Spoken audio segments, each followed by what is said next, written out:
de número 129 do nosso grupo de estudos do IDP.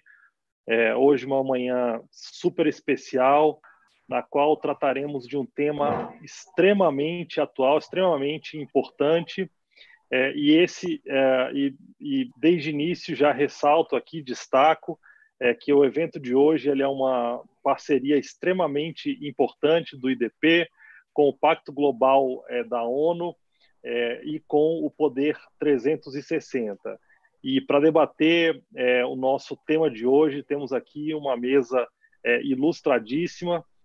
Teremos a companhia hoje do Felipe Santa Cruz, que é o presidente nacional da OAB. Teremos a presença de Carlo Pereira, que é diretor executivo do Pacto Global da Rede Brasil da ONU, e o ex-ministro José Sarney Filho. Na mediação teremos a Luciane Maria Trípia, que é presidente da Comissão Nacional do Pacto Global, e Tiago Terada, que é o coordenador da ação pela água do Pacto Global da ONU.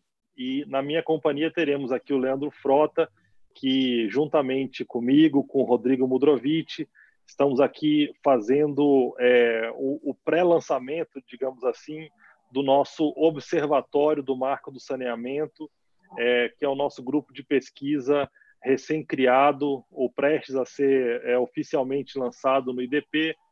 E esse grupo de estudos, esse observatório tem por objetivo, na verdade, examinar e estudar do ponto de vista jurídico e econômico a implementação do novo marco legal do saneamento. E a ideia é que a gente tenha a oportunidade, nesse observatório, discutir o marco do saneamento sob diversos aspectos, entender como funciona institucionalmente, como é que as instituições vão funcionar, como é que, na verdade, as unidades federativas vão implementar esse novo marco regulatório, como a agência reguladora competente irá estruturar o setor, regulamentar institucionalmente, enfim, ter a possibilidade de examinar sobre diversos aspectos.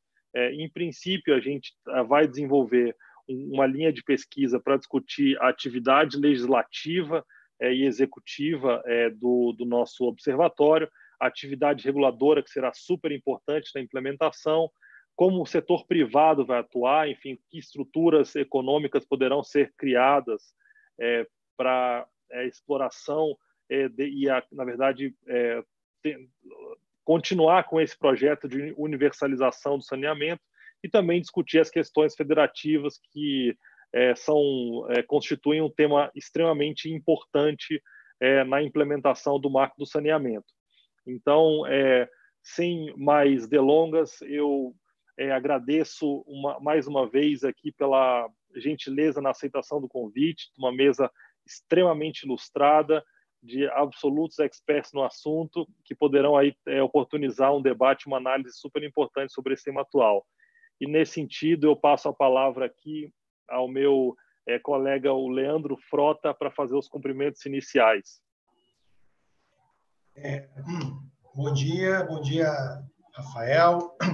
Quero aqui saudar a todos, saudar o nosso ministro Sarney Filho, saudar o nosso diretor executivo da ONU, o Carlo Pereira, saudar a minha colega de OAB Federal, a doutora Luciane Trípia, que é a presidente do Pacto Global da ONU, saudar o meu coordenador do Pacto Global da Água, Tiago Terada, Rafael, Maurício, que ainda não entrou, mas que é um dos coordenadores temáticos, o meu presidente Felipe Santa Cruz, que também ainda não entrou, mas já fui informado aqui que ele está para chegar.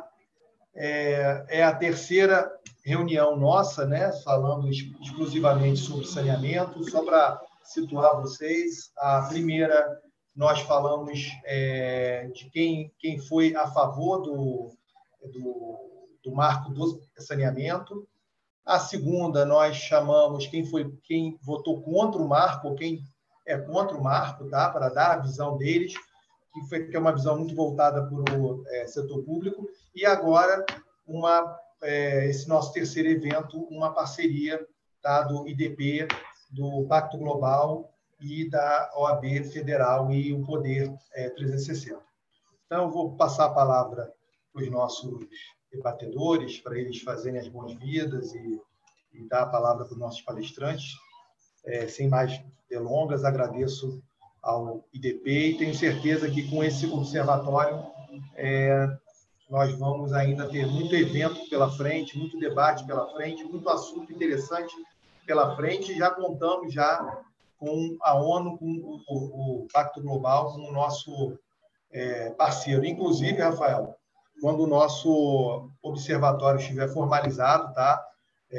Uma das ideias que nós já conversamos é peticionar também para o Pacto Global para que o IDP e o nosso observatório ele faça parte também, tá bom? Obrigado e abraço a todos.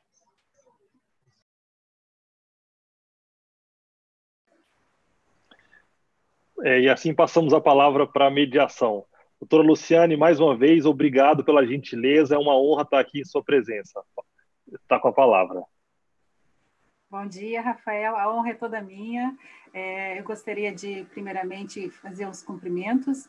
Excelentíssimo senhor ministro José Sarney Filho, atual secretário do Meio Ambiente do Distrito Federal. Gostaria de cumprimentá-lo. Peço vênia também para saudar os demais integrantes aqui desse espaço. Ilustríssimo senhor Carlos Pereira, diretor executivo da Rede Brasil do Pacto Global. E os meus colegas, Tiago Perada, doutor Leandro Frota, né, muito obrigada pelo honroso convite.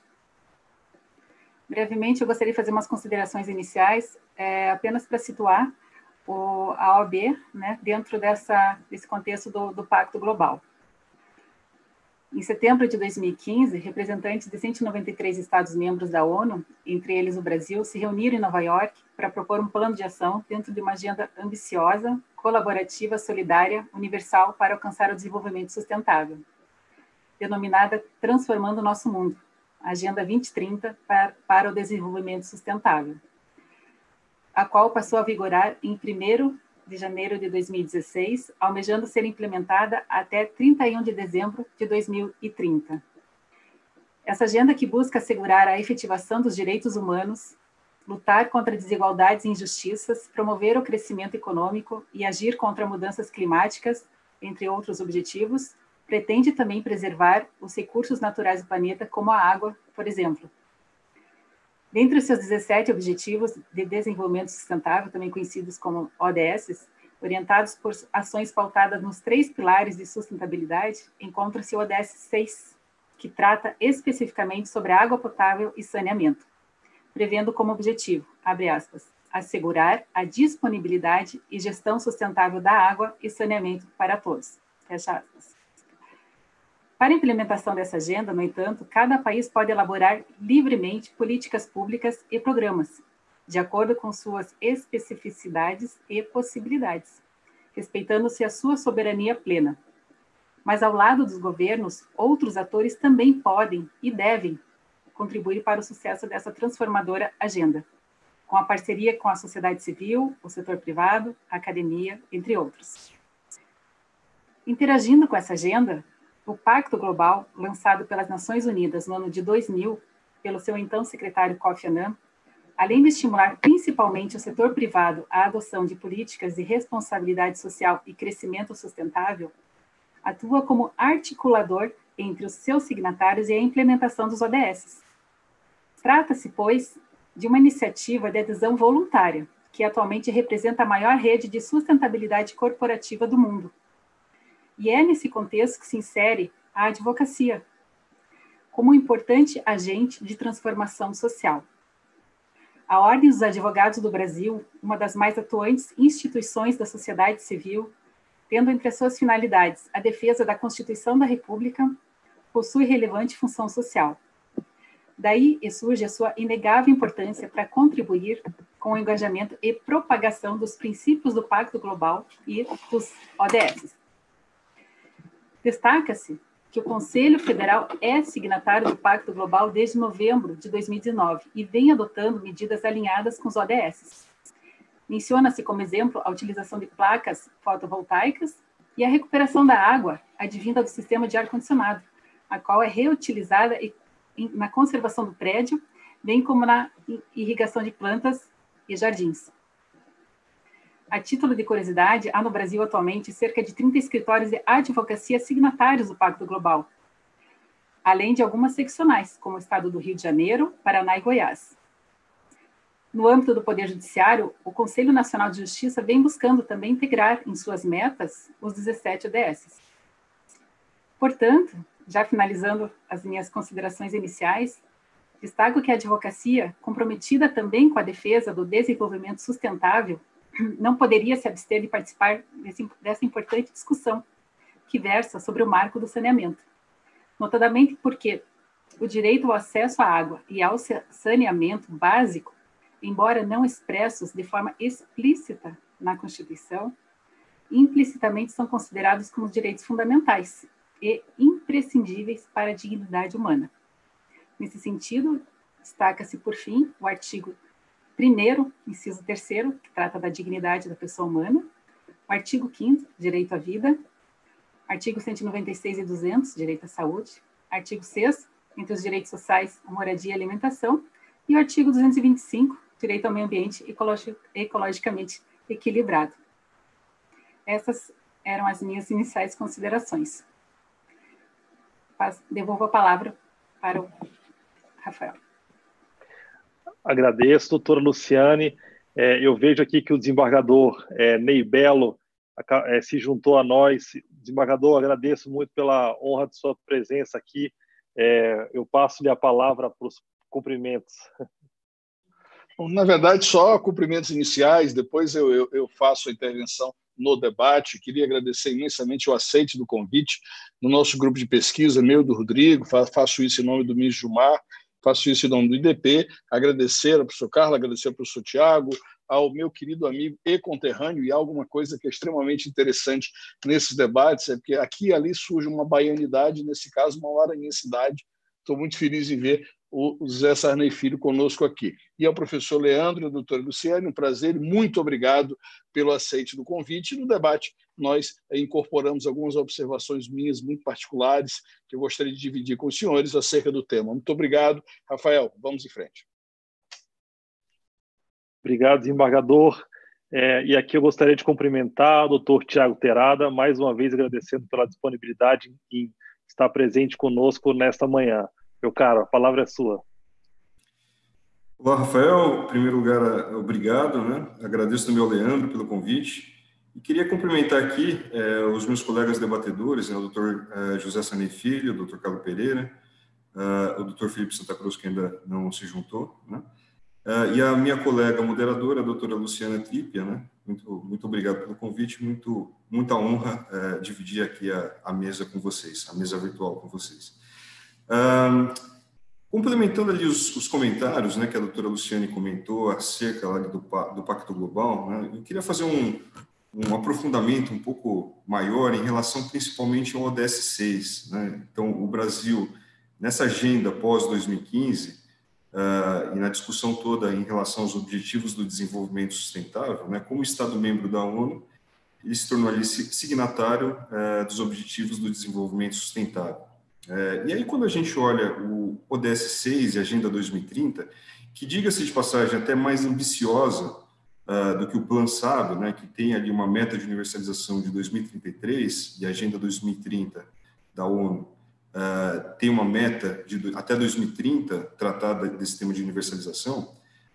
Quando a gente olha ali o ODS 6, né, que é só mencionar exatamente o ipsis literis o que está escrito, né, que é basicamente assegurar a disponibilidade e gestão sustentável da água e saneamento para todas e todos, né? Então, esse é como a doutora Luciane colocou, é um ponto de dignidade humana, né? É um ponto em que não podemos excluir as pessoas desse bem e desse serviço que é primordial para a vida humana, né? Então, recentemente, no dia 15 agora, foi sancionado um novo marco legal do saneamento, um passo importante para esse caminho de universalização.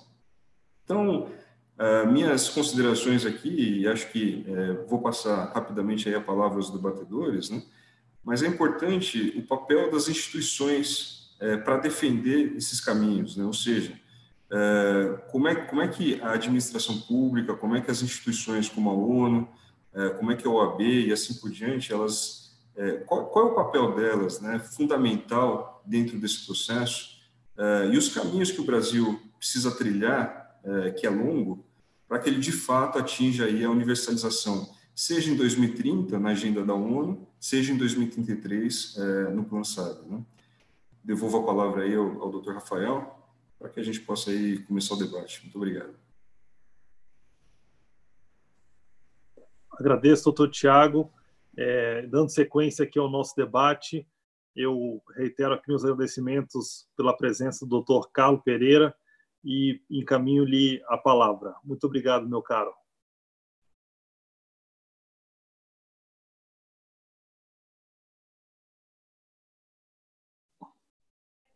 Estava no mudo, né? Desculpa. Vamos lá, acontece. E, bom, satisfação muito grande estar aqui com vocês hoje, sem dúvida nenhuma, não só pelo tema que a gente vai discutir hoje, mas, na verdade, porque hoje é o nascimento dessa relação do grupo de vocês com o Pacto Global, né? Então, quero agradecer muito a OAB, agradecer bastante o DP, cada um de vocês, ministro Sanei Filho, o Tiago, a Luciane, Leandro, Rafael, e também, depois desses agradecimentos todos, lembrar que, para a gente no Pacto, é muito importante a presença de vocês. Eu queria fazer um reconhecimento também aqui muito breve, né? Foi dito que, por exemplo, algumas seccionais de vocês estão com a gente já no Pacto Global já faz um tempo, e eu queria reconhecer aqui todas elas, sem dúvida nenhuma, que já foram citadas, mas um pontinho a mais aí para o pessoal do Paraná, né? Uma relação já bastante longa e uma relação, uma parceria de primeira hora, né? Então já fazem muita coisa com a gente há muito tempo. Eu acho que está saindo inclusive uma segunda edição de um livro, né? Ou na verdade não, segunda edição, o segundo volume com relação da relação do direito então com o Pacto Global, né? Então por isso fica o agradecimento. Deixa eu perguntar, é só para fazer, é para falar já ou só umas palavras iniciais? Estamos ansiosos por ouvi-lo. Então, vamos lá. Muito bom, gente. Bom, eu acho que os amigos que já me precederam já falaram um pouco da relação do Pacto Global, da ONU, falaram um pouco também nesse contexto onde se encaixa o tema da água, né? Eu vou repetir talvez uma coisa ou outra, mas para a gente ter uma figura maior e mais completa de onde o Pacto Global se encaixa nisso, né? Uma coisa que é importante lembrar, já foi dito aqui pela doutora Luciane, o Pacto Global ele foi lançado em 2000 pelo Kofi Annan, e qual que era o objetivo? O objetivo era trazer as empresas para a agenda do desenvolvimento sustentável, né? E por que isso é importante? Sempre cito esse número, quem já me escutou vai escutar pela milésima vez, mas acho que é importante, que a gente traz, então, o quê? Quando a gente compara PIB com receita de empresa, então estou colocando na mesma lista países e empresas, né? E se a gente buscar ali os 200 maiores, 153 são empresas, né? Um outro recorte desse estudo, se somarmos os 10 maiores, as 10 maiores receitas do mundo, ou seja, as 10 maiores empresas, essa soma ela é maior do que os 180 menores PIBs do mundo, né? Então, isso, principalmente pós-globalização, né? E considerando cada estudioso considera a globalização de uma maneira, mas considerando esse processo aí pós-década de 1980 e 1990, as empresas elas ganharam uma força muito grande, né? E com, claro, um poder financeiro tão grande, vem também uma influência política e uma influência na sociedade como um todo, né? Então, por conta disso, o secretário-geral, Kofi Annan, ele entendeu que havia necessidade de trazer as empresas para a discussão. Então, por isso, do nascimento do Pacto Global. E ali, o Pacto Global nasceu com 9 princípios, hoje são 10 princípios, o anticorrupção veio depois, né? Veio ali em 2005, Mas ali já no primeiro princípio do Pacto Global, e as empresas signatárias, como foi dito, é uma adesão voluntária, obviamente, mas as empresas signatárias, elas então se comprometem a seguir os 10 princípios do Pacto Global, né?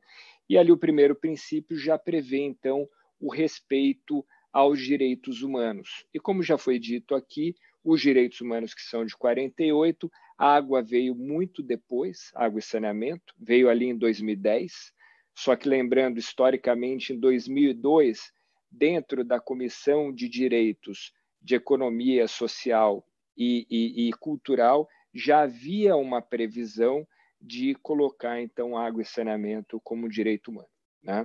O que é uma questão hoje a gente vê como sendo muito óbvia, mas essa construção ela veio só depois, né? E na Assembleia Geral, então, de 2010, finalmente a gente passa a ter, então, água e saneamento considerado como direito humano, né? E como foi dito aqui já pela doutora Luciane também, por questões óbvias, né? Elas são essenciais, o acesso à água e saneamento são essenciais para o pleno gozo da vida e de todos os direitos humanos em geral, né? Já havia também, um pouco antes de 2002, falei então 2010 foi considerado dentro dos direitos humanos, em 2002 eu comentei que já veio ali na comissão como uma sinalização, mas 2 anos antes, em 2000, na agenda do milênio, vocês se lembram, aquelas 8 caixinhas coloridas, já havia então ali o objetivo do milênio número 7, que falava de meio ambiente, e ali havia uma meta para que a gente, então, quebrasse pela metade a falta de acesso à água e saneamento e também e a fome, que estava no primeiro objetivo, né? Mas ali, então, já havia então, essa previsão. E tivemos 189 países que foram signatários, então esses países já estavam, inclusive o Brasil, já estavam nesse compromisso de considerarem, então, e avançarem na agenda de água e saneamento, né? Como foi dito também, como isso se dá no Brasil? Bom, primeiro, signatário, então, dos ODM, signatário também da Agenda 2030, dos ODS, como foi dito. Agenda essa que foi ali assinada no dia 25 de setembro de 2015, né? Ali também a gente tem o ODS 6, como já foi dito, o Brasil também signatário, ratificou muito rapidamente a Agenda 2030, no governo Temer ainda, então se comprometendo com essa meta de universalização de água e saneamento até 2030, né? Como o Thiago bem colocou aqui, essa meta ela acaba sendo mais agressiva do que o Plan SAB, porque fala em 3 anos antes, né? E aqui, gente, eu acho que não precisa nem descrever a importância desse tema, né? Eu falei um pouco, acho que, da questão moral, né? Gosto sempre de dividir da questão moral e do business case, né? Porque, como eu disse, o pacto é voltado a empresas. Coisa importante, fala assim, nossa, Carlos, mas você está dizendo que é voltado a empresas e então a OAB, o que está fazendo ali, né? E não estou nem considerando aqui os escritórios empresas, mas considerando a OAB como sociedade civil e tem uma relevância ímpar, né? O que a gente tem ali no pacto, né? No pacto, todas as redes no mundo, tá? A gente está em mais de 160 países, mas aqui no Brasil, o perfil da rede me agrada bastante. Por que me agrada bastante? Porque, como prevê o ODS 17, ODS, quando eu falo ODS, são os Objetivos de Desenvolvimento Sustentável, tá? Para quem não está familiarizado, da Agenda 2030. O ODS 17, ele fala em parcerias e meios de implementação.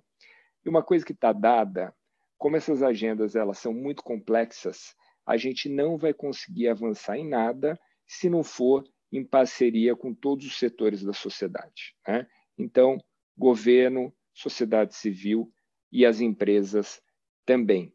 Então, isso é muito importante e isso está refletido no perfil da rede aqui no Brasil.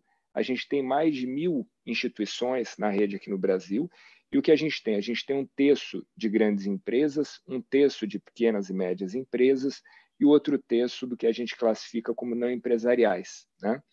Em não empresariais, é um outro perfil interessante, eu pelo menos acho, que a gente tem ali também governos, então temos desde ministérios, estados, prefeituras, a gente tem ali sociedade civil, por exemplo, OAB, temos também organizações, associações, federações, que são muito ativas ali no Pacto Global. Então, como eu disse, me agrada muito, porque o Pacto ele tem um objetivo de fazer o ponteiro dos ODS mexer. Esse que é o nosso objetivo, tá? Então, assim, a gente preza muito, sem dúvida nenhuma, o espaço para discussão, isso é super importante, mas a gente quer ir além da discussão. Então, a discussão ela tem que fomentar e buscar uma ação muito efetiva para fazer aquele tema realmente andar no Brasil, tá? Não só água, todos os temas que a gente trabalha, que são diversos os temas, né? E então, por isso que é importante esse perfil da rede. Por quê? Porque a gente tem ali a sociedade civil também discutindo esses temas ali junto com as empresas, a gente tem, como eu falei, o setor público também, mas todos eles com o objetivo de trabalhar com o setor privado, né? Então, ali, o que eu sempre comento, né? A gente quer implementar a Agenda 2030 com e por meio do setor privado, tá? Esse é o nosso objetivo ali no Pacto. E já foi dito aqui pela doutora Luciane também da importância de ter a OAB aqui, de a carreira de vocês, que é super importante, é fundamental para a gente, né? Fundamental ali desde um apoio às empresas nessa implementação, mas também um caráter de advocacy, né? Então, a gente tem agora, por exemplo, hoje, inclusive, tínhamos uma reunião com o presidente da Câmara, Rodrigo Maia, para discutir as questões da Amazônia. Vocês viram aquela carta que saiu dos empresários, né? Carta que teve uma adesão super rápida, a gente começou com 38, hoje já são mais de 60 CEOs, né? Então, os CEOs se colocando à frente e mostrando que é importante a gente debater todos esses temas, né? Voltando para o nosso tema específico aqui da água. E eu gosto sempre de atrelar, gente, a água a direitos humanos, né? Acho que é essencial, acho que esse é o ponto. Tudo que a gente trata de água para a população está relacionado à questão de direitos humanos, né? E complementando tudo que eu já comentei, em 2010 a gente aprovou também os princípios orientadores sobre direitos humanos em empresas, tá? Então, para além do princípio número 1 do Pacto Global que eu comentei, as empresas também elas passam a seguir esses princípios, né? E ali esses princípios eles estão divididos em proteger, respeitar e reparar, sendo que proteger os direitos humanos é uma função do Estado, respeitar é uma função das empresas, reparar uma função aí dividida dos dois, principalmente das empresas, né? Então, para isso, há muita correlação com a água, desde a questão das operações. Então, uma outra coisa muito importante da gente sempre lembrar, quando a gente trata de água, dos ODS em geral, eles são indivisíveis, eles são interligados. Isso é muito importante. Então, quando a gente atua em um, a gente está atingindo positivamente ou negativamente os outros, né? Então, isso é muito importante a gente ter em mente, como o caso da água, né? A gente comenta sempre ali nas Nações Unidas a questão de aceleradores da agenda, né? Então, tem aquele determinado tema que, trabalhando, você atinge e articula todos os outros, né? Falando da água aqui, eu acho que vale sempre a gente lembrar, por exemplo, a OMS, ela diz, então, que cada dólar investido em saneamento, a gente tem 4,3 dólares economizados em saúde, né? A Unesco ela vai mais longe, porque ela não pensa só em saúde. A Unesco, nesse relatório de 2015, trata de diversos outros temas, e ali, cada dólar investido em água e saneamento, ele pode, então, trazer 28 vezes mais, 28 dólares, né? E por que isso, né, gente? Porque a gente sabe muito claramente o efeito que a água tem na questão de saúde, né? Principalmente na questão de saúde de crianças. Então, só trazendo uma narrativa muito curtinha aqui, mas não tendo saneamento, aquela criança vai ficar doente, o pai ou a mãe tem que ficar em casa, e aí a gente chega no que a gente tem como realidade, né? Que é a maior causa de absenteísmo no Brasil hoje é a questão da falta de saneamento, né? Sem considerar, a gente não precisa nem trazer esses números que estão tão batidos, mas lembrando que metade da nossa população não tem acesso a saneamento, né?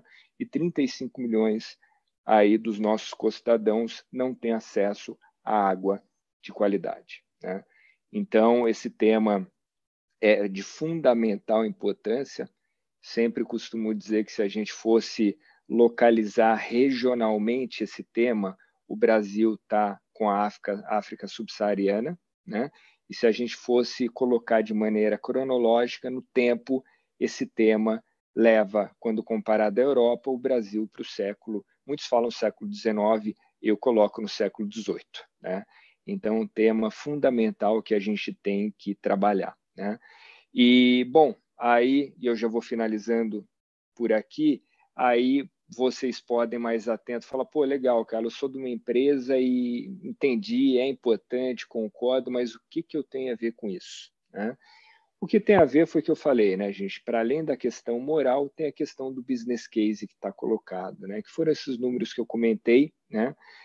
A gente tem que lembrar, dentro da interseccionalidade dos temas, tem que lembrar sempre, por exemplo, que quando a gente fornece água para os nossos funcionários, por exemplo, estou falando aqui da nossa operação, tá? Não estou nem falando no possível efeito que a nossa operação pode ter em custos d'água, em recursos hídricos em geral. Não estou nem falando nesse tipo de violação, que também é muito potente e gravíssimo.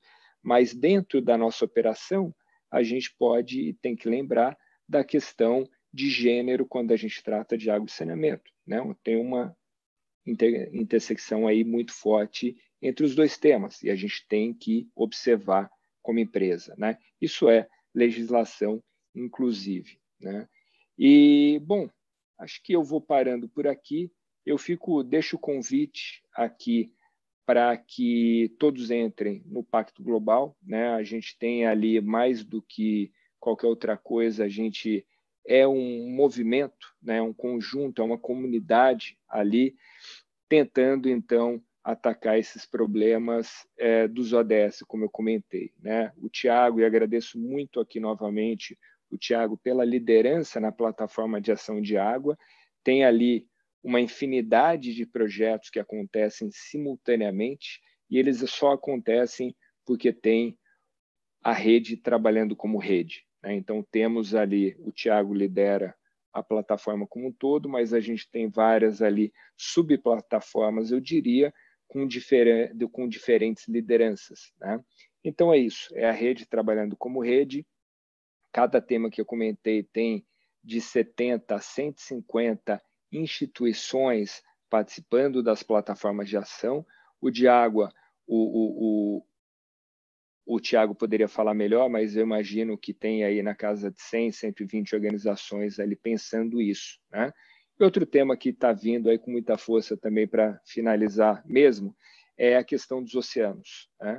Que é super importante para a gente também, um país com 5.000 quilômetros aí de costa, né? E então esse é um outro tema que está entrando com muita força ali no Pacto também aqui no Brasil, tá? Enfim, o Pacto tem ali uma série de projetos, ações e também publicações que podem orientar as empresas nessa questão de água e saneamento. Então, deixo aqui o convite e agradeço a todos e a todas. Obrigado. Obrigada, Carlos. Realmente foi muito bom trazer esse panorama do Pacto Global, trouxe alguns dados importantes, mas sem muita delonga agora, vamos passar então a palavra para o ministro José Sarney Filho.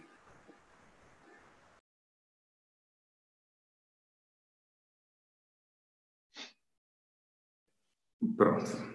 Bem, mais uma vez, bom dia a todos, amigos e amigas. Espero que todos estejam muito bem de saúde dentro dessa tragédia que o país está passando. Não só vocês que estão aí nos ouvindo, mas seus familiares também, que estão nos vendo e nos ouvindo. Gostaria primeiro de agradecer à OAB, agradecer o Dr. Leandro Frota, que sempre tem me convidado para participar de alguns debates que acredito importantes na área da sustentabilidade, e, evidentemente, esse debate de hoje ele se reveste de uma importância muito grande, porque a nova lei foi promulgada agora, há pouco tempo, com alguns vetos, e ela surgiu, evidentemente, da necessidade premente da universalização do saneamento. O nosso país tem déficits tremendos, já foi dito aí. 35 milhões de brasileiros não têm acesso à água e mais de 100 milhões, 105, metade da população brasileira não tem acesso a esgoto. Isso implica em perdas de vida, despesas estimadas em 1,45 bilhões com os custos da saúde ano. A OMS diz que para cada R$1, foi dito aí em dólar, mas eu digo em real, investido em saneamento, gera-se uma economia de 4. Também a Organização Mundial de Saúde estima que 15 mil pessoas morrem por ano e 350 mil são internadas por doenças ligadas à falta de saneamento. Estima-se também, e isso é importante, que cada 1 bilhão investido em saneamento geraria 60 mil postos de trabalho. Serão necessários, segundo os estudos que foram apresentados aí, entre 500 e 700 bilhões para a universalização do saneamento. Quero dizer que o importante nessa lei, vou me fixar aqui na lei, é a necessidade que tem a população. Muita gente, e o que tem se ouvido muito, no que diz respeito ao aporte de capital. A lei, segundo eu entendo, o aporte de capital não é o principal. O principal é o benefício que ela vai trazer. É isso que a gente precisa focar. O aporte do capital, seja ele privado, seja público, é necessário para que esse benefício chegue. Mas o que inspirou a legislação não foi a busca de recursos, foi a busca do benefício. E, para isso, é importante também que a gente não deixe de levar em conta a questão do meio ambiente integral, do saneamento sob o ponto de vista integral. A água, ela não nasce nos reservatórios. A água nasce nas nascentes, as pequenas veredas que viram médios rios, que viram grandes rios, daí vão para a represa. Então, é preciso que se proteja as nascentes, é preciso que se proteja as bacias, é preciso que se dê atenção ao regime de chuvas. Daí a importância da Amazônia, que está sendo tão negligenciada no atual governo. É preciso que se tenha uma noção de que os serviços ambientais são prestados pelos ecossistemas e não pelos engenheiros, e não pelas pontes, pelas barragens, pelas hidroelétricas. Então, essa é uma questão que não pode ser dissociada. Para isso, eu gostaria de me servir de um texto da SOS Mata Atlântica, que eu havia separado aqui, muito interessante, muito pequeno. Diz aqui, a universalização do saneamento é um desafio estratégico que deve estar associado à gestão integrada do meio ambiente, dos recursos hídricos, do uso e ocupação do solo, da valorização das florestas como provedoras de águas e de serviços ambientais, do combate ao desmatamento e às desigualdades sociais tão evidentes que se tornaram agora nessa pandemia.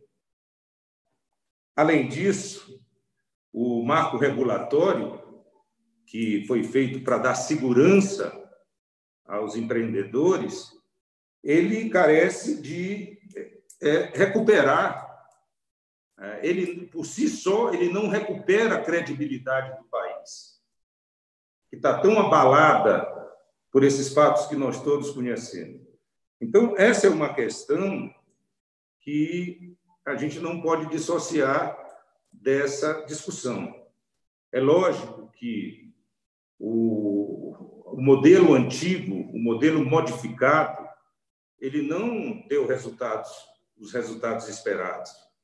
E essa nova proposta, ela é uma esperança de que as coisas melhorem. Mas isso não quer dizer que seja a bala de prata que vai salvar o saneamento do Brasil. Não, porque privatização, simplesmente, por si só, ela não gera a igualdade social, ela não gera a igualdade de oportunidades, ela não vai colocar na casa dos mais pobres a água e o esgoto.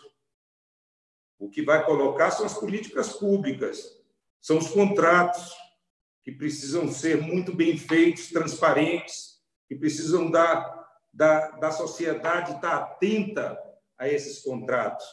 Hoje mesmo, no mundo todo, eu estava lendo ainda há pouco, ontem à noite, existem mais de 500 empresas, companhias de águas que foram privatizadas e que já foram reestatizadas.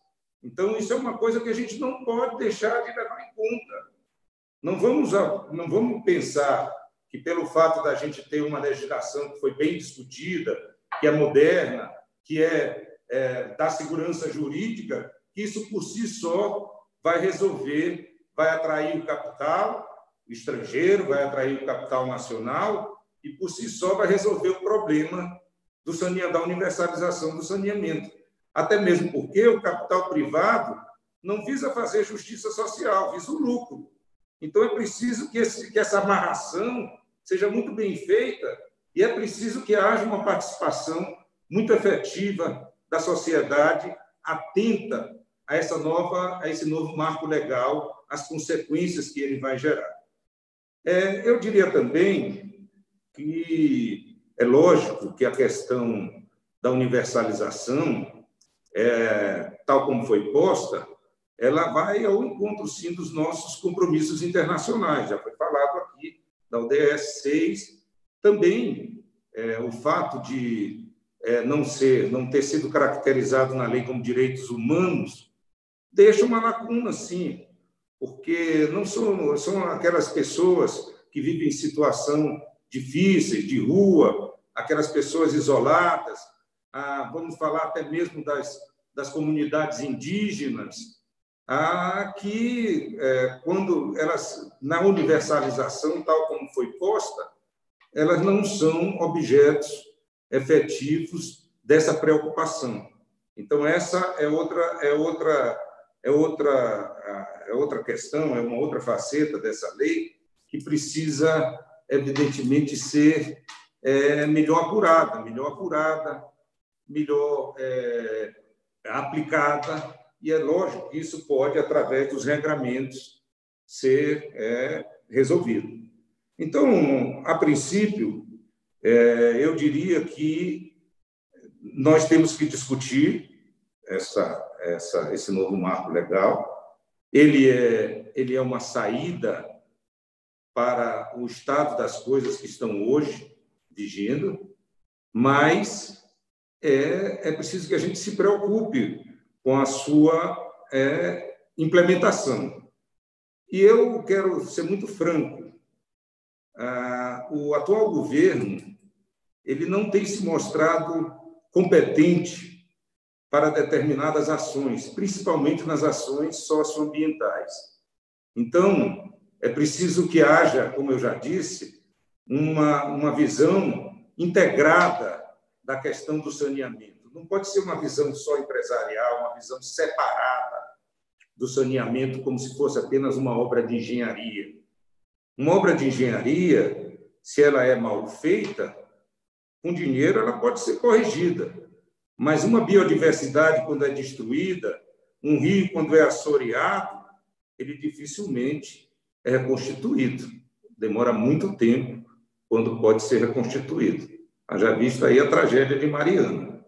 Pois bem, então eram essas as primeiras palavras. Agora, eu vou ficar ainda atento aqui para responder algumas perguntas, mas por motivos aí de força maior, eu não vou poder comparecer o tempo todo. Eu tenho um horário limite de 12h20, por aí assim eu tenho que sair, porque não tem nada a ver, mas é importante dizer, minha mãe quebrou o fêmur, está hospitalizada, e a médica pediu que a gente fosse lá hoje, por volta de meio-dia. Eu vou atrasar um pouco, mas creio que todos compreendem.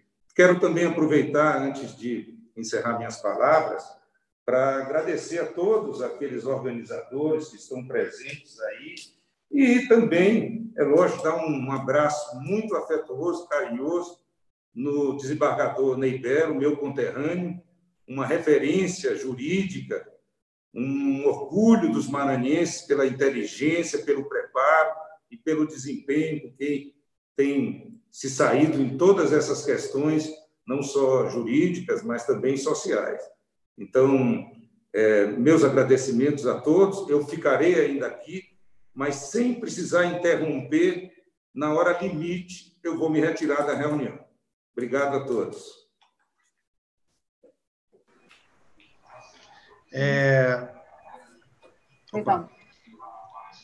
Ministro, tudo bem? A gente quer agradecer, tá? Vamos fazer o seguinte, como o presidente da OAB ainda não entrou, ele me mandou mensagem aqui que aconteceu algum problema técnico, e até por causa do horário do ministro, vamos passar para as perguntas, e quando o presidente entrar, depois ele faz a fala dele.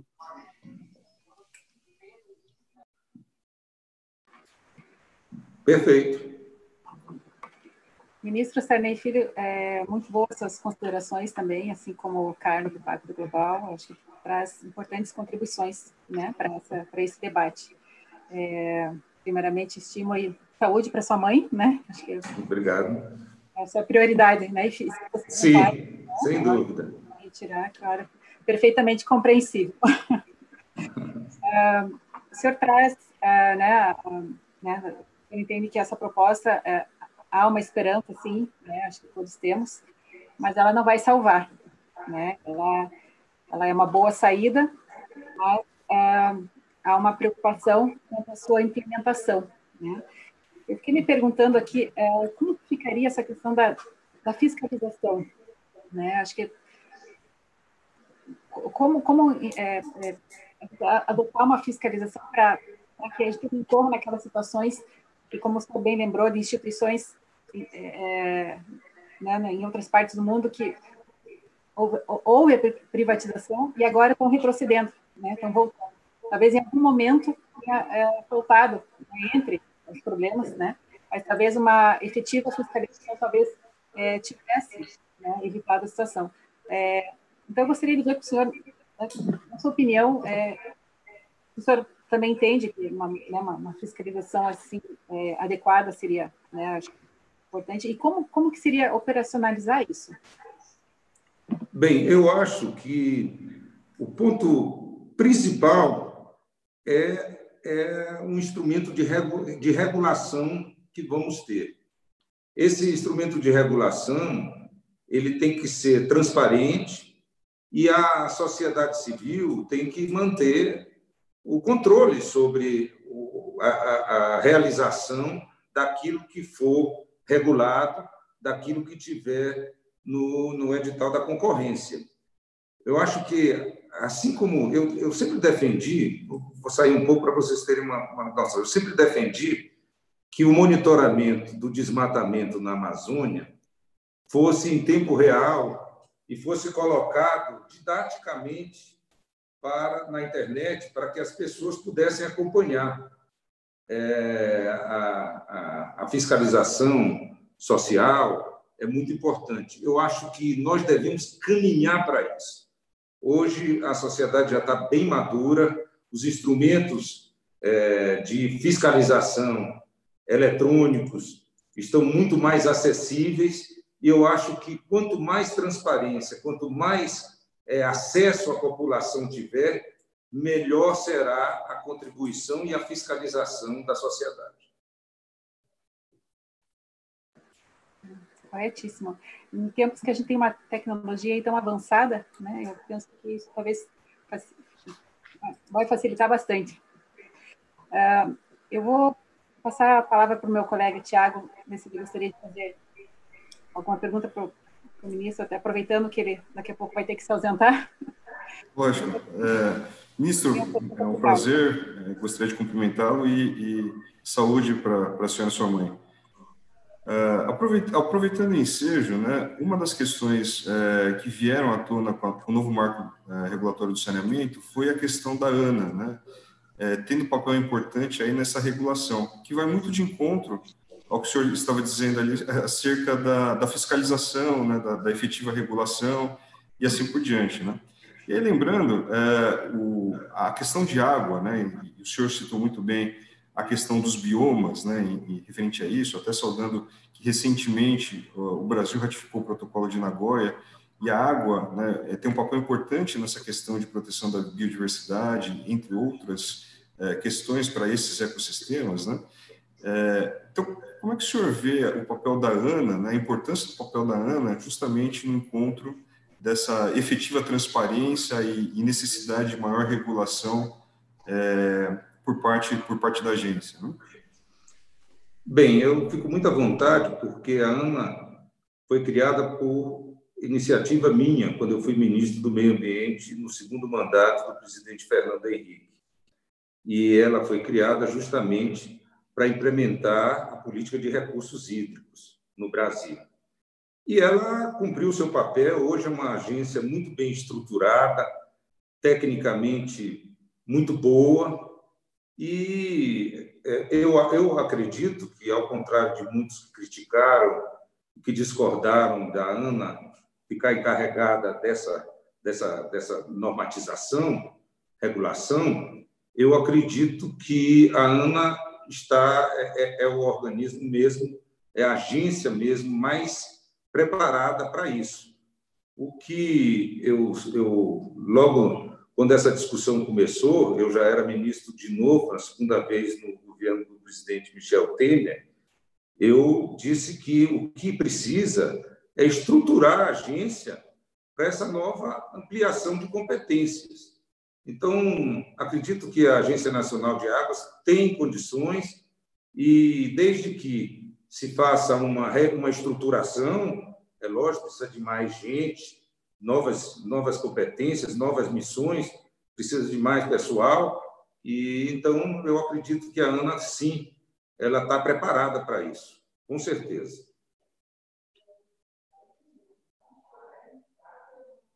Se me permitem, nossos queridos debatedores, eu queria fazer uma pergunta, aproveitando a presença do ex-ministro e sempre ministro José Sarney Filho, e também vou estendê-la ao Carlos Pereira, se for possível, e eu queria conversar sobre regionalismos, sobre dificuldades que nós temos num país com uma planta continental como essa.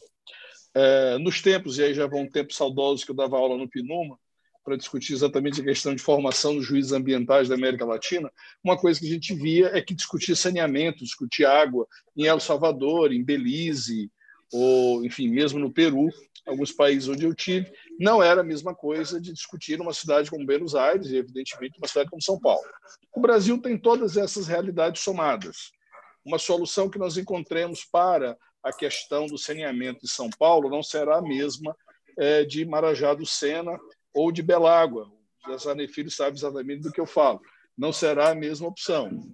E, com isso, nós temos uma pressão ideológica muito grande acerca do modelo. Questionava-se muito o modelo da privatização que o Chile optou para discutir água lá nos anos 80, 90, como se discute também alguns modelos extremamente públicos que foram feitos. E o que eu queria perguntar aos senhores talvez não esteja faltando, mesmo com o marco de saneamento, mesmo com a legislação que a gente possui, talvez não esteja faltando uma medida de planificação um pouco mais detalhada para essa diferença regional que nós temos, para discutir a questão do saneamento e da água em lugares extremamente distintos uns dos outros. O Brasil conjuga tudo isso, inclusive conjuga lugares onde nós temos algum superávit do parque hídrico e alguns estados onde nós temos um problema seríssimo com isso.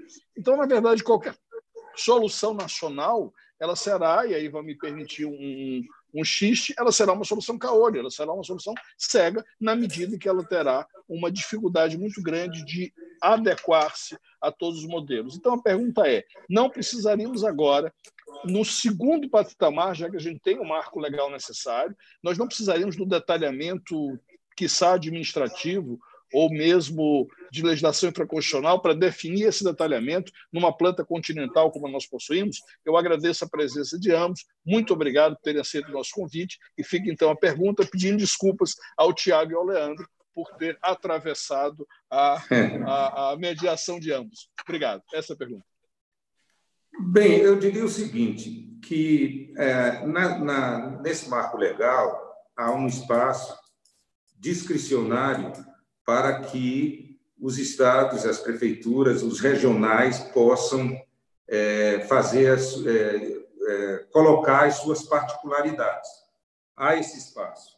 Por outro lado, os serviços de prestação de serviços regionalizados, que faz com que o município que não tem condições o contrato com um que tenha, possa ser absorvido pelo outro, também é uma fórmula muito interessante. Agora, tudo isso, conforme eu falei no começo, depende do controle social. É preciso que a sociedade esteja atenta, porque a gente conhece a realidade.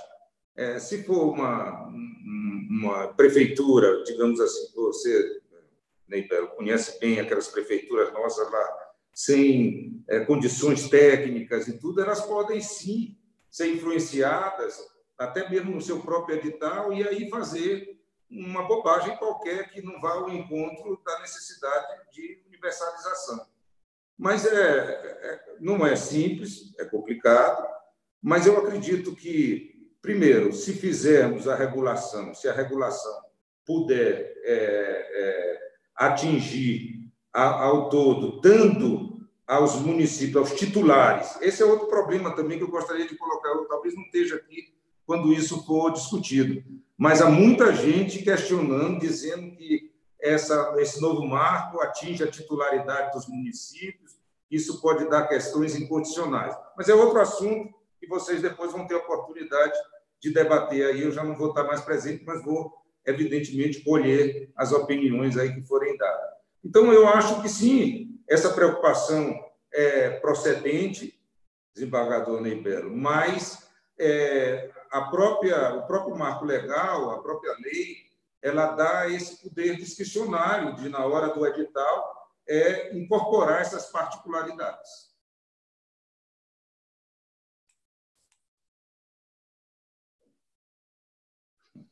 Aproveito aqui para cumprimentar o desembargador, a satisfação, e pergunta super pertinente, né, sem dúvida nenhuma. Olha, para esse tema, qualquer outro, a gente sempre tem que fugir, isso está previsto, inclusive, na Agenda 2030 também, fugir de arredondamento e de generalização, né? É fácil a gente falar, bom, o IDH do Brasil é de um país ali de renda média, né? Mas que Brasil a gente está falando, né? Que média é essa, né? Então a gente tem que fugir dessas questões e, sem dúvida nenhuma, com um olhar bastante atento para a região. Outra coisa que o ministro bem comentou e é de fundamental relevância, esses temas, qualquer tema, obviamente, a gente tem que discutir amplamente com a sociedade, né? Esses temas a gente tem que ter, sem dúvida nenhuma, cuidado de discutir, não com a sociedade só nacionalmente, mas também na região, na localidade, né? Eu acho que isso é de fundamental importância, principalmente para um tema tão delicado como é da água de saneamento, né? Eu vejo que o marco ele traz, sim, ali algumas prerrogativas que, na sua regulamentação, a gente vai conseguir discutir esses temas, mas a gente não pode se furtar dessa discussão, né? A gente tem que trazer a sociedade, tem que discutir, tem que ficar atento nessa questão dos arranjos regionais, como o ministro bem comentou, né? Eu acho que eles são fundamentais para que a gente consiga dar acesso para todo mundo, sem dúvida nenhuma, mas tem que ser discutido com muito cuidado, né? E aí, um último ponto que eu vou acabar repetindo também de novo o ministro, né? Mas eu trabalhei muito com prefeituras também em várias regiões do país, né? E a gente sabe que, na maioria, há uma boa vontade muito grande, né? Só que capacidade técnica não tem. Então, isso é uma coisa que eu não sei se a Ana, de alguma maneira, vai poder ajudar nesse sentido, né? Nesse papel muito mais amplo da Ana, mas seria, sem dúvida nenhuma, fundamental.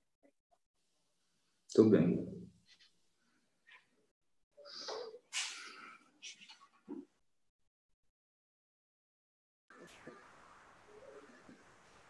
Obrigada, Carlos. Desembargador Neidelo, gostaria de fazer mais alguma consideração? Eu acho que eu vou fazer então uma pergunta para o Carlos. Tinha separado aqui, vamos ver. Então, o DS6, né? No DS6 estão definidos, então, como metas a distribuição da água de forma igualitária, né? A melhoria da qualidade de água, a fim de a céu aberto e garantia de saneamento para todos. Bom, considerando aí até para além dos princípios do pacto, também os princípios dos direitos humanos que você bem lembrou, né, que foram lançados em 2010, gostaria de verificar a tua opinião em relação ao papel das empresas, né, para a efetivação, né, desse ODS6. Como que você imagina, né, que pode acontecer essa efetivação? Luciane, tem a resposta curta e a resposta longa, né? Vou tentar ir no meio do caminho aqui. Olha, uma coisa que a gente tem que observar, para além da questão de atendimento à legislação, que isso aí a gente nem discute, né? Acho que a gente não tem nem que comentar aqui, mas tem uma outra coisa, né? Aquilo que eu falei da influência das empresas, hoje tem uma pesquisa que eu sempre gosto de trazer, que é o barômetro da confiança da Edelman, né?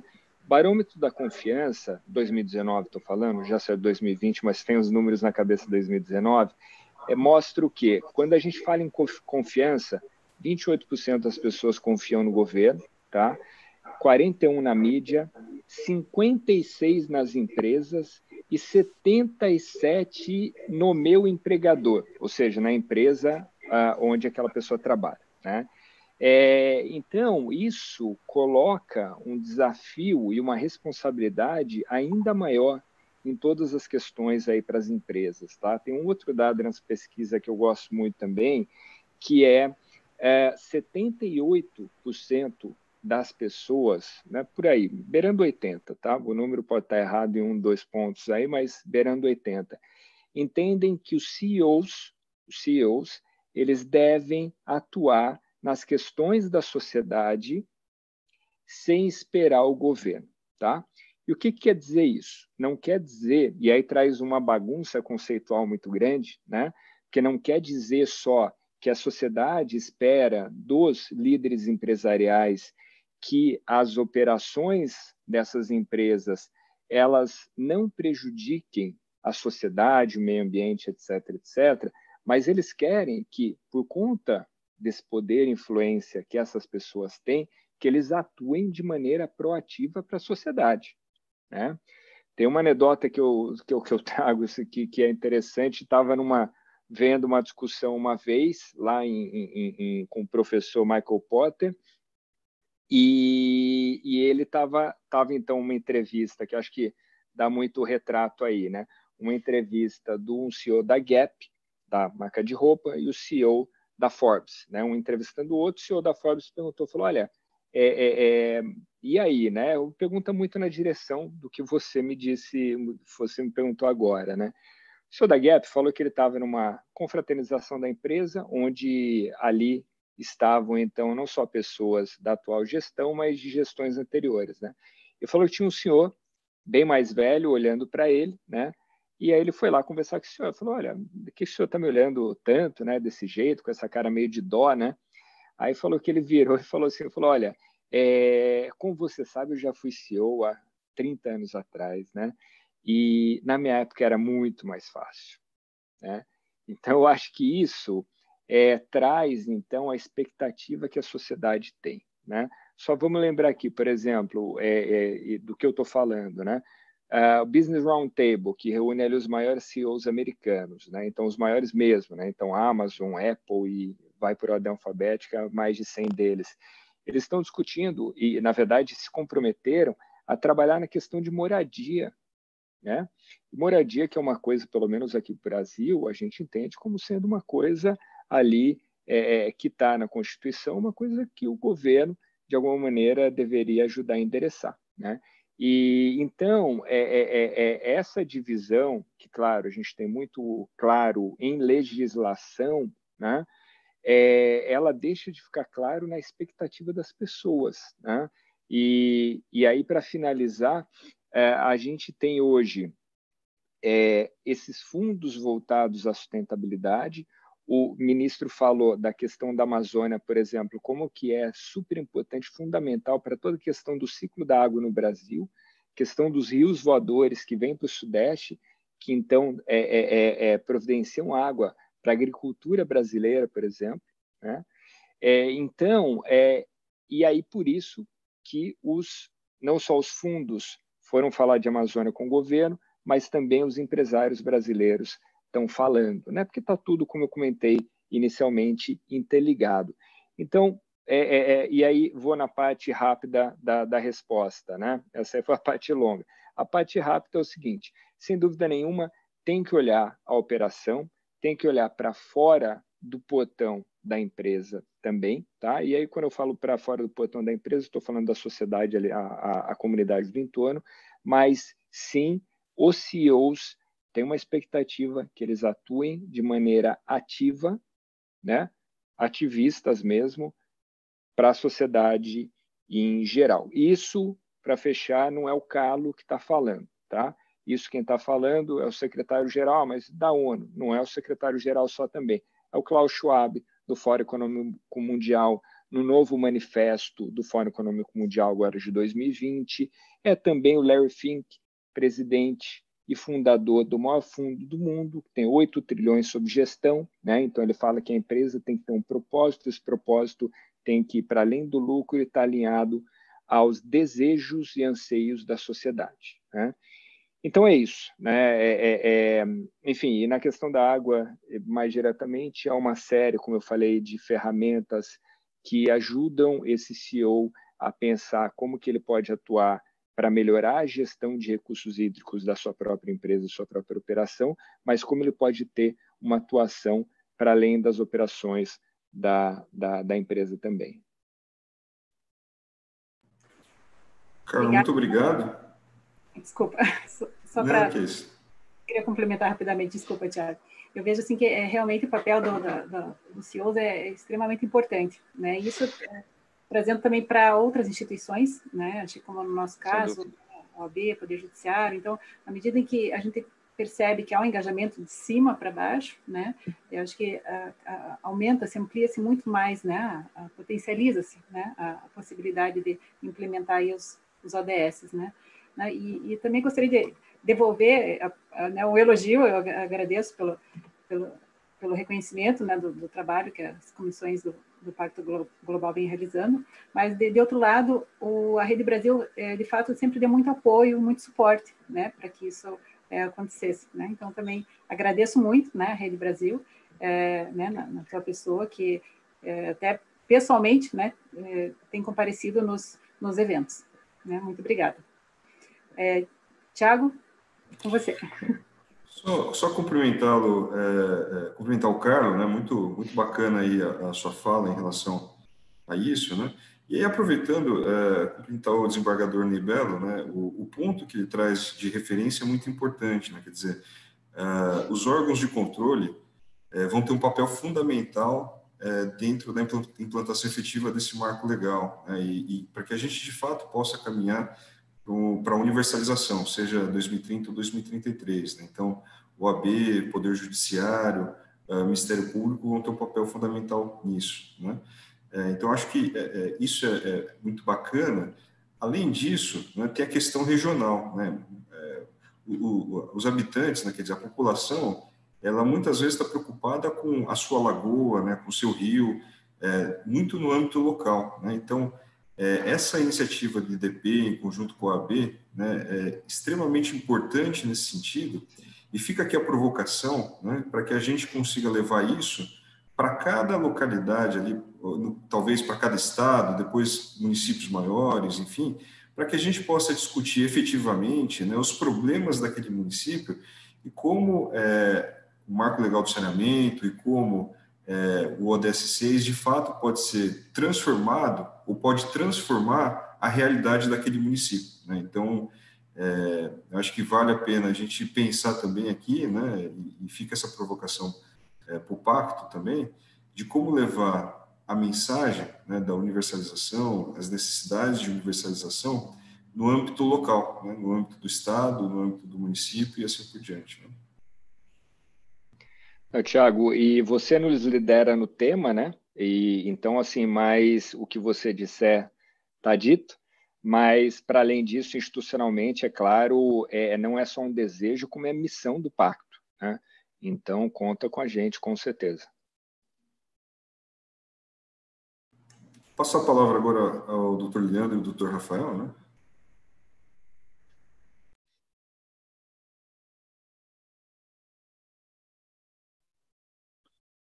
Agradeço pelas excelentes manifestações. Não sei se o Leandro teria algum comentário antes da gente se encaminhar para as nossas manifestações finais. Infelizmente, o Dr. Felipe Santa Cruz teve um problema técnico, não conseguiu se juntar a nós até o presente momento. Então, antes de eu passar a palavra para os nossos debatedores, para as manifestações finais, eu passo a palavra antes ao Dr. Leandro.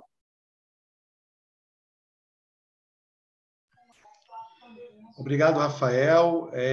Quero aqui agradecer aos nossos debatedores, aos nossos palestrantes. Acho que o ministro Sarney Filho já foi, e aqui desejar melhoras para a mãe do ministro.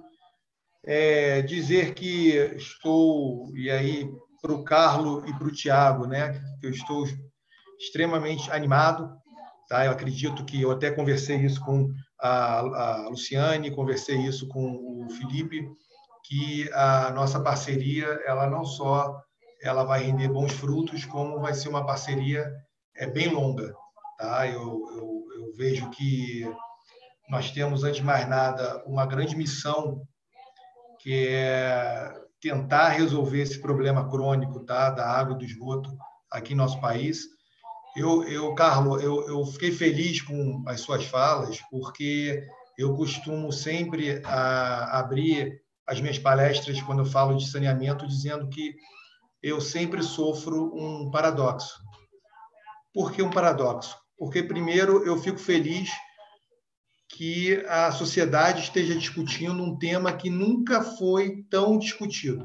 A gente sempre escutou aqui no Brasil que saneamento não dá voto, já que é por baixo, né, aqueles tubos, e que a população ela não enxerga o saneamento. Quem não tem, sente muita falta, mas quem tem, é da mínima. Ainda mais nós que eu sempre digo, somos privilegiados porque estamos nas grandes capitais e não sofremos desse problema crônico de esgoto e água. Aqui, ó, isso aqui, ó, beber uma água potável, aqui no Brasil, realmente é para poucos e para privilegiados. Mas, em compensação, eu fico extremamente triste, e aí eu sempre falo isso, eu gostei muito de te ouvir, de discutir um tema que é do século retrasado. Saneamento básico, e básico é isso, né? O que é básico? Básico é algo que todo mundo tem, que todo mundo pode usar, e aí posso até brincar aqui, olha, vamos nos encontrar com que roupa? Uma roupa básica. Ou seja, não é nada que ostente. Aqui no Brasil, o básico não é básico. Então, um tema que é do século XVIII, que aqui no Brasil nós deveríamos discutir novas tecnologias para o saneamento, o que fazer com o esgoto. Aqui não, aqui nós ainda estamos discutindo o básico, que é levar dignidade, levar água, levar esgoto para mais de 100 milhões de pessoas aqui no Brasil por esgoto e 30 e poucos milhões por água. É um trabalho que eu costumo dizer hercúleo, tá? E o pacto, inclusive, ele ousa muito mais, tá? Já que ele reduz em 3 anos, o Brasil foi bem conservador. Não sei, e aí eu fico até um pouco triste, que depois é uma conversa que nós vamos ter que ter junto com o Tiago, com o Rafael aqui no Observatório, porque o marco nasce com possíveis valores de investimentos antes de uma pandemia, antes de uma crise global, que nasceu com uma crise sanitária, uma crise ambiental e agora se torna uma grave crise econômica para vários países. Então, a gente não sabe se realmente esses valores ainda serão mantidos, se nós vamos ter que atualizar esses valores. É algo muito que nós vamos ter que realmente parar um pouquinho para refletir e ver como é que nós vamos conseguir pegar esse marco que nasce com vários problemas. E aí uma crítica que eu faço, que eu sempre faço, é que eu sou da área ambiental, nós da área ambiental deixamos o marco de lado porque, infelizmente, não era a pauta prioritária aqui no Brasil. E aí o ministro Sarney Filho falou muito bem, né? Diante de tantos problemas ambientais que o Brasil sofre, acabamos, infelizmente, esquecendo de um grave problema secular nosso, que é o saneamento. Então, agora nós vamos ter que olhar para o marco, né, Tiago, e ver como é que nós vamos realmente fazer com que o marco dê certo, já que aqui no Brasil a gente costuma criar leis bonitas, produzir marcos regulatórios fantásticos, que muitas das vezes são elogiados pelo mundo, mas que na hora da aplicação, na hora da fiscalização, infelizmente, nós deixamos muito a desejar. Então, eu creio que eu não tenha muito o que acrescentar diante da tua fala, diante da fala do nosso ministro, diante da fala da minha colega Luciane, do próprio Tiago. Apenas aqui dizer que eu estou extremamente feliz.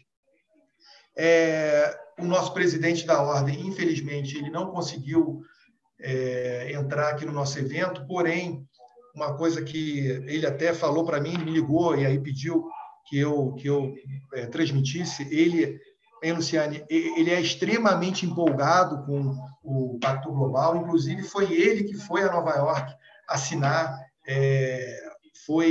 já nasceu a entrada nossa no Pacto na gestão dele, a criação da Comissão de Saneamento e Recursos Hídricos nasceu também na gestão dele, aqui no Conselho Federal, e apenas pegando um pouquinho da sua fala, e que é importante ser dito aqui, que lá atrás, em 2017, antes dele ser presidente da OAB Federal, ele foi presidente da OAB do Rio.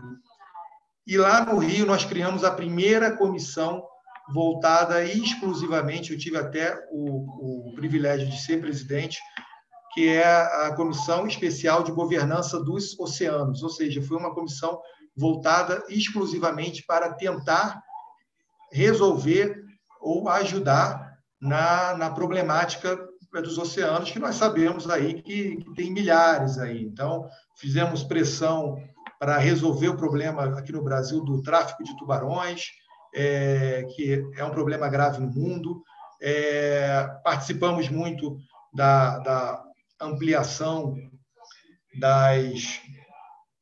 das unidades de conservação marinhas, né? A de Pernambuco e do Espírito Santo. Eu participei do grupo que sentou com o presidente Michel Temer, e com isso nós conseguimos cumprir, pelo menos na parte do mar, o que o Brasil foi signatário na COP. Então, isso surgiu muito da gestão do nosso presidente, que era do Rio, e que agora se tornou presidente da OAB Federal. Então, apesar da ausência hoje, ele já me informou que ele quer fomentar outros eventos, parabeniza o IDP, tá, pelo observatório. O observatório nasceu, inclusive, e nós tivemos essa felicidade, que nós fizemos o primeiro webinar tá?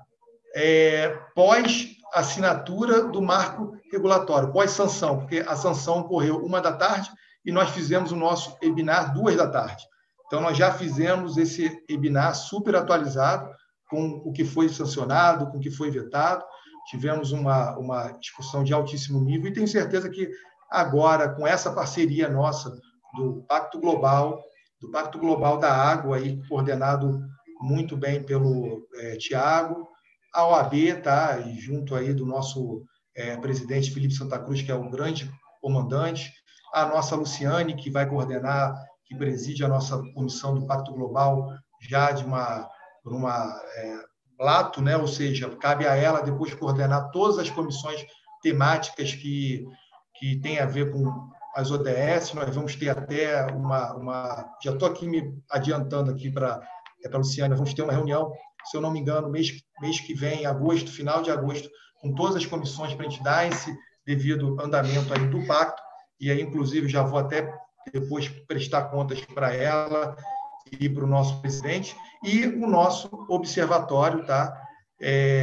De saneamento, que nasce aí com o brilhantismo do Rodrigo, tá? Do professor do IDP, coordenado também pelo Rafael, coordenado pelo Maurício Bezerra, que tem aí uma experiência aí gigantesca. Eu tive o privilégio de fazer parte, tá? de ser sido convidado. Eu gosto muito de brincar aqui muito pela cota, né? Eles precisavam de alguém ali que soltasse, de repente, animasse mais as reuniões, então fui chamado para isso. Mas agradeço ao IDP, agradeço ao Poder 360, que transmite o nosso evento, tá? Eles foram extremamente sensíveis, parceiros, já pela temática, a importância da temática. Agradecer ao nosso desembargador Ney Belo, que eu não sei se ainda se encontra presente, mas é uma pessoa que tem nos dado um espaço imenso, tá? aqui na casa. E passo aqui de novo a palavra para o Rafael, para ele fazer o que ele achar que tem que ser feito aqui no nosso fim de evento. Muito obrigado a todos. Tá? Agradeço, Leandro, pela manifestação extremamente oportuna, e lembrou bem do nosso evento em que a gente discutia ali praticamente ao vivo com os debatedores para descobrir quais tinham sido os vetos, as razões. Então foi realmente um debate ali online, quase um minuto a minuto ali da discussão sobre a sanção do nosso novo marco legal. E acho que o evento de hoje foi extremamente importante, extremamente interessante. A gente, ouvindo a todos esses ilustres debatedores aqui, a gente consegue vislumbrar aí excelentes perspectivas para debates sobre um tema tão importante, especificamente no Brasil, considerando a realidade que a gente tem hoje, aí muito bem lembrada pelo desembargador Ney Belo, que é uma realidade diversa, extremamente complexa, com inúmeros matizes diferentes e que exigem de todos nós uma sensibilidade muito grande para não só compreender o tamanho da responsabilidade, a complexidade do problema, mas para tentar propor algumas soluções, discutir a viabilidade de medidas que devem ser melhor especificadas após aí a estruturação de um esqueleto normativo com essa edição do novo marco legal. Então, de minha parte, eu só tenho aqui a agradecer e manifestar a minha imensa alegria, meu prazer aqui de ouvi-los aí nesta manhã em companhia extremamente ilustrada. Então, eu renovo aqui meus agradecimentos, a minha alegria, minha felicidade de contar com a participação de todos. Espero que essa participação ela tenha a oportunidade de se repetir, que eu tenho certeza que não só a mim, mas a todos que nos acompanharam durante essa manhã, realmente causou um impacto extremamente importante em termos de reflexão sobre esse tema. Então, fazendo dessas minhas manifestações finais e renovando meus agradecimentos, eu passo aí a palavra para a Luciane para os cumprimentos finais. Muito obrigado mais uma vez. Obrigada, Rafael. Aproveitando das suas palavras, também penso ser importante uma sensibilização da sociedade e mais do que isso, uma consciência da importância da fiscalização. Acho que cada um tem que chamar para si a responsabilidade, que essa matemática, que embora, como o Leandro lembrou, não nos atinja nós aqui, né? Nós temos aqui a água potável aqui para beber em mãos, mas tem milhares de pessoas que não têm. Então, acho que, imbuída nesse espírito aí solidário, sejamos conscientes e enfrentando, né, essa luta. Por esse motivo, eu acho que, né, reforço que a OAB não poderia mesmo se abster de participar, né? Então, Leandro, parabéns por oportunizar esse espaço, realmente foi importante. Eu acho que avançamos um pouco, né, na medida em que tivemos importantes contribuições do Carlos, do desembargador Ney, do ex-ministro Sarney. Acho que foi muito importante. Acho que temos aí bons elementos para refletir, né? E, na medida do possível, buscando contribuir, né, com o avanço aí da Agenda 2030. Né? Então, muito obrigada pela oportunidade mais uma vez. Obrigada, Rafael. Obrigada, Carlos, sempre prestativo, né, atento aí a essa causa, prestigiando nossos eventos. E obrigada, Tiago. Lhe devolvo a palavra. Obrigado, doutora Luciane. Você é muito breve, né? Só queria agradecer ao IDP, ao OAB, em especial ao colega Leandro, né? Pela brilhante liderança que exerce sobre a Comissão de Saneamento, né? Ao doutor Rafael, aos ilustres, né? Uma pena que o doutor Felipe Santa Cruz não conseguiu estar presente, né? Ia ser muito importante ouvi-lo e ouvir as palavras dele, mas com certeza haverão outras oportunidades, né? Ao desembargador Ney Belo, ao ex-ministro Sarney Filho, né? E ao meu colega Carlos, né? Só relembrar, né? Quer dizer, o marco legal foi um passo importante dentro dessa caminhada, mas a caminhada ainda é longa, né? Até 2033, 2033, ainda existe muita coisa a ser feita. Então, apesar de termos dado esse passo importante, precisamos ainda dar e construir muitos outros passos, né? Então, isso é um trabalho diário aí que tanto o Pacto Global quanto a OAB, quanto outras instituições precisam estar atentas ali para que, no final do dia, a gente consiga, de fato, garantir com que mais pessoas tenham acesso à água tratada e ao saneamento básico, que é dignidade, né, para milhões e milhões de pessoas, né? Então, é isso. Agradeço a presença de todos. Passo a palavra aí às considerações finais para o meu colega Carlos. Obrigado, Tiago. Muito brevemente, quero agradecer novamente. Foi, de fato, uma alegria estar aqui.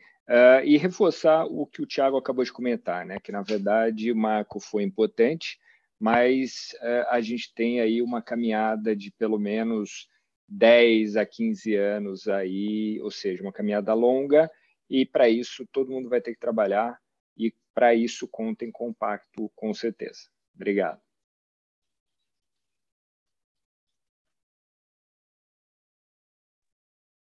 Obrigado, doutor Carlos.